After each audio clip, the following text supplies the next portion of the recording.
તો નમસ્કાર દોસ્તો, ફરી એકવાર સ્વાગત છે આપનું ગુજરાત અપડેટ ચેનલની અંદર। તો દોસ્તો, આ વિડીયોમાં આપણે ગુજરાતી સમાચાર ખેડૂત માહિતી વિશે માહિતી મેળવવાના છીએ। તો વિડીયોને લાઇક કરી દેજો અને ચેનલને સબસ્ક્રાઈબ ના કરી હોય તો ચેનલને સબસ્ક્રાઈબ કરી લેજો।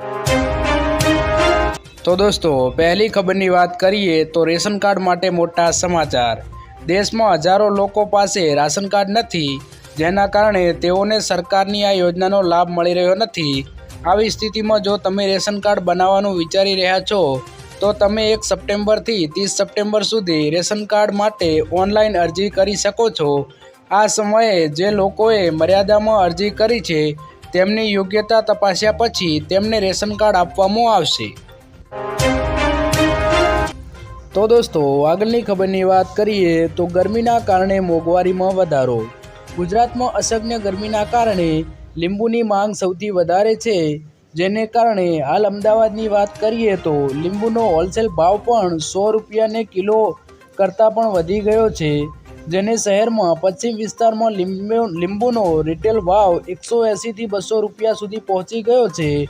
સારી ક્વોલિટીના લીંબુ અમદાવાદમાં હાલ 200 રૂપિયે કિલોમાં વેચાઈ રહ્યા છે।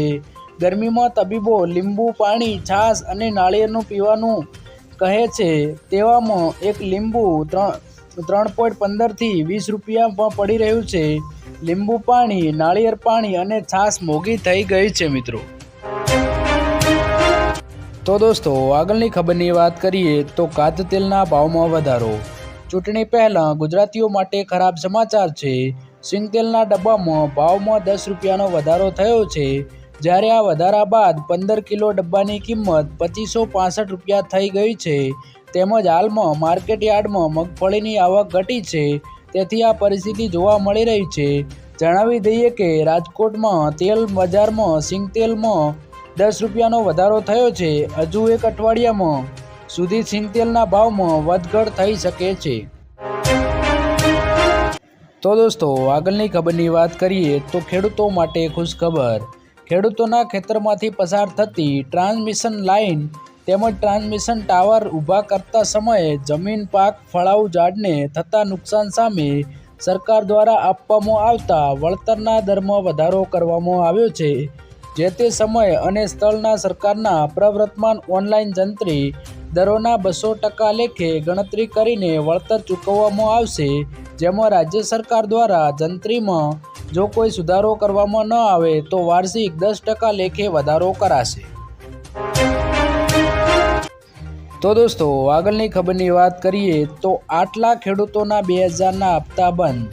અરજદારે બેંક ખાતાની ખોટી વિગતો આપી છે। જો આધાર કાર્ડ બેંક ખાતા સાથે લિંક ન હોય તો પણ લાભાર્થીની યાદીમાંથી નામ કાઢી નાખવામાં આવશે।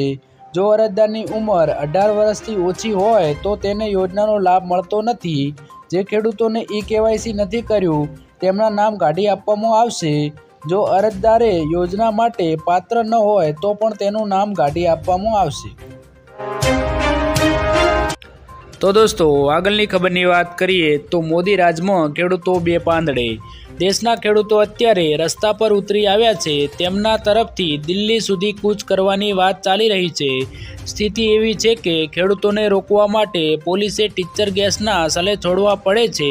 આ સિવાય જે રીતે પથ્થરમારો કરવામાં આવી રહ્યો છે તેનાથી જમીન પરનો તણાવ ઓછો થવાને બદલે વધ્યો છે। હવે આ બધા વિવાદ વચ્ચે દરેકના મનમાં એક પ્રશ્ન છે, શું ખેડૂતો મોદી સરકારના કામથી ખુશ છે? તો દોસ્તો, આગળની ખબરની વાત કરીએ તો આધાર કાર્ડ ઉપર 50,000 રૂપિયા। જો તમારી પાસે આધાર કાર્ડ છે તો તમને મળશે ગેરંટી વગર 50,000 રૂપિયાની લોન। હાલમાં રાજ્યમાં લોકસભાની ચૂંટણી હોવાથી સરકારે પ્રધાનમંત્રી સ્વનિધિ યોજના હેઠળ હવે ડિસેમ્બર 2024 સુધી લંબાવવામાં આવી છે। અગાઉ તેની છેલ્લી તારીખ 31 માર્ચ 2023 હતી।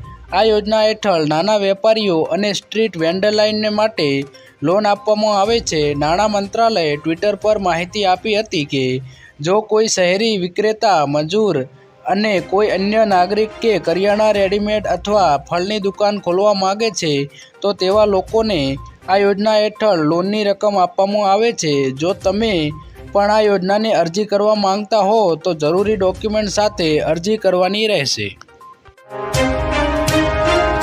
તો દોસ્તો આગળની ખબરની વાત કરીએ તો કન્યાઓને મફત સિલાઈ મશીન।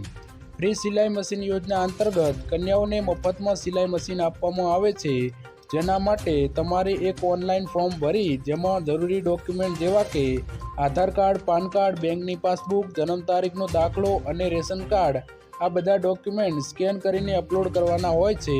જ્યારે અરજી કર્યાના 10 થી 15 દિવસ બાદ તમારી અરજી અપ્રુવલ કરવામાં આવે છે અને જે નામથી તમે અરજી કરી હોય તેમને સિલાઈ મશીન આપવામાં આવે છે।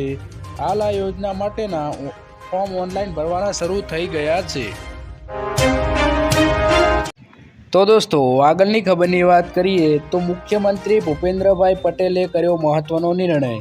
મુખ્યમંત્રી શ્રી ભૂપેન્દ્રભાઈ પટેલ દ્વારા ધાંગધ્રા, મૂળી અને વઢવાણ તાલુકાના 45 ગામોને સિંચાઈ માટે નર્મદાનું પાણી પૂરું પાડવા 417 કરોડ યોજનાની વહીવટી મંજૂરી। 45 ગામોના તળાવ, સીમ તળાવ, ચેકડેમને પાઇપલાઇન દ્વારા નર્મદાના પાણીથી ભરવામાં આવશે। અંદાજે 3055 હેક્ટર વિસ્તારમાં સિંચાઈ સુવિધા સુદૃઢ બનશે। નર્મદા નદીના વહી જતા વધારાના 1 મિલિયન એકર ફૂટ પાણી સૌરાષ્ટ્રને ફાળવવામાં થયેલા આયોજનમાં સંદર્ભમાં મંજૂરી આપવામાં આવી છે। તો દોસ્તો આજના વિડીયોમાં આટલું જ। જો વિડીયો પસંદ આવ્યો હોય તો વિડીયોને લાઇક કરી દેજો અને ખેડૂત સમાચાર માટે આપણી આ ચેનલ ગુજરાત અપડેટને સબસ્ક્રાઈબ જરૂરથી કરી લેજો।